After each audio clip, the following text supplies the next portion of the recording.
What's up everybody, welcome to the Life of a Board Gamer. My name is Daniel and today we are going to talk about COSMOCTOPUS. And I know what you're thinking yourself, but Daniel, you don't like Cthulhu games. And I don't. I mean, the theme, it's not really something that I'm like fun, that I have fun with. But this one is not Cthulhu theme, even though it has tentacles, it has octopus, it has these cultists trying to please the great inky one and appease to it and bring it into its own realm or something like that. I'm really not that familiar with the theme of the game, but this is not Cthulhu theme. So yeah, let me show you how this game looks. Let me tell you what I really like about it. So it's a small box that offers a lot of fun. That's what I'm going to say. So it was like everybody who played it on with me said it's really fun game. They really enjoyed it. So first of all, you get the rule book and all the shebang that tells you all the icons and everything what it is. So the game revolves around collecting 8 of these tentacles that I'm going to show you in a second, but there are 4 different resources in this game. They are called, let me just check it really quickly. So we have inks, we have coins, we have stars, and we have whispers.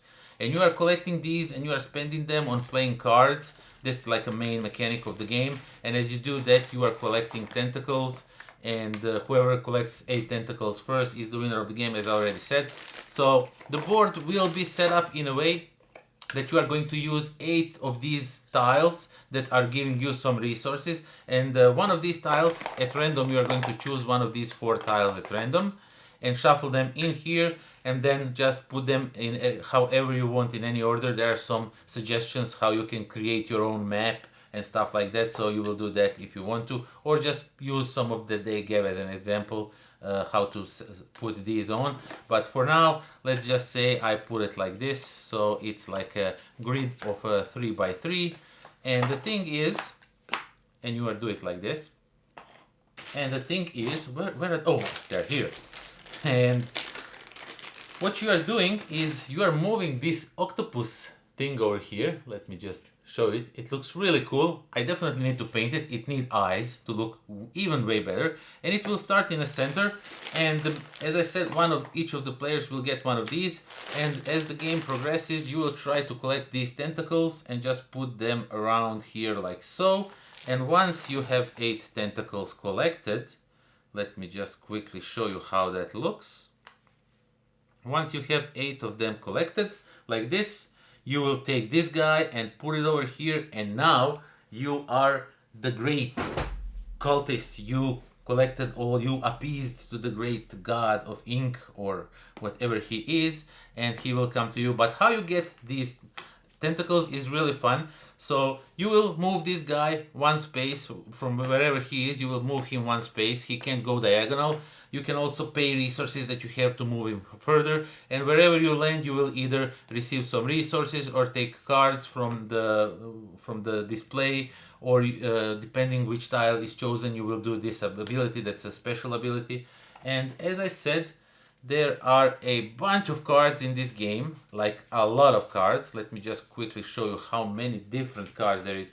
So these are all the cards in the game that you are going to play with, and there's a lot of them. And even though they are same in the color, they don't repeat themselves. At least I didn't saw that they repeat themselves. So they actually have a little bit different names, but they do the same thing. Yeah. They kind of do the same thing, but just with different costs. So they sort of repeat themselves with the abilities and all that, but they have different costs on them and stuff like that. And there are 4 different types of cards. So you have yellow cards that are some permanent abilities. Once you play them, you will have them in front of yourself and they will do something good to you. The green cards are the main way how you will collect these tentacles, because you need to play them in front of yourself, and once you gain some resources, you will put them on this card, and once you fill the card, you will just get a tentacle 1 or 2, or either you will get a tentacle and you will get some extra resources. But this one, as you can see, have some different requirements, and you have to follow the order in which they are put on the card itself. You have red cards. Red cards are just one-time abilities that will just grant you something. You will play them, they will grant you something. And there is also a black card that act as a discount for other cards. So each time you play a black card, you will get discount of 2 coins for every yellow card that you're going to play next, or discount of 3 whispers for the red cards and stuff like that. These gray ones are also to discount the gray part of the card, because you have to pay some other resources. And as you are going and as you are playing these cards, you are slowly gathering tentacles, and whoever is done first with the tentacles, whoever collects 8 tentacles first, is the winner, which I said like multiple times now. But the thing is about this game, I really enjoyed the gameplay itself, the combination, the how you're gonna move this little guy, how you're gonna move him around, because sometimes you see some players are definitely going for like they need some ink right now. You can kind of follow a little bit what others are doing, and you can just take him and move him way further away from them, so they have a hard time collecting resources, so you get a little bit more time to collect your own resources.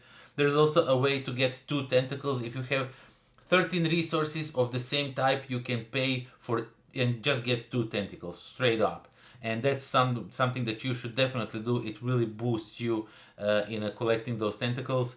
And yeah, overall the gameplay is fast, it's fun. I don't think it's that like slow. It can be a little bit slower because the gameplay itself, you really need to build, you need to get your engine start your engine, so to say. I'm lost for words. You need to like build up your engine, and it's a slow build up, but once you get to that point, it's really fast game. You just go through the turns, and then it's just a race who will done it first, who will get 8 tentacles first. As I said, the main thing is to get lots of these green cards in front of yourself, because that's the main way to get all the tentacles, but you can get them through other various effects. As I said, if you have 13 resources of the same type, you can sell those and buy 2 tentacles straightforward. What I would suggest for first few games is, once you are familiarize yourself with the gameplay and everything, is to play a short version of the game. That's where when you start with 2 tentacles and you just need to collect 6. I really enjoyed that for first few plays. It just gets the game going faster, and you finish the game faster, and you can play it again if you want to, because it's really fun game. But yeah, it's such a simple game. It's really straightforward. There's also text on the cards that tells you what the iconography tells you. So it is sort of language independent iconography. I think once you start to understanding it, at first, of course, like in every game, you are a little bit confused. But once you start to understand how the iconography works, you really don't need any rulebook or help of any icon guide or whatever. You just play cards, you do what you see icons are telling you to do, and that's that. So I would say it's sort of language independent, even though there is explanation of each card, what it does in a text. Not for every card, but for most of them, if the maybe effect is a little bit complicated to understand. But as I said, once you play a few games, you really start understanding it. And it's a rare case where I played it with a group of people and everybody enjoyed it. Everybody had high praise for it. Even one player even just took the picture of the box and said, okay, I need to buy this one. I really need it for myself, because it's such a great game. It goes really nicely. He has lots of friends in his group that are beginners, and he thinks this is a great game to introduce beginners to the world of board games. And I would agree with him. The game is not complicated. I mean, there's lots of combos going on and all that, but it's really easy to understand how the game works, and it's just it's just to the point where you need to figure out how to do things the best. And that is that. That's all I have to say about it. COSMOCTOPUS, it's a phenomenal game. Absolutely phenomenal. I really love it. It's such a small box, so much fun. Definitely check it out. And that is it. Thank you all for watching. Thank you for subscribing, for spending time with me and all that shebang. Hit like, share, leave a comment, support me on Patreon. Do anything. Every little bit helps on this channel. And until next time. Pozdrav.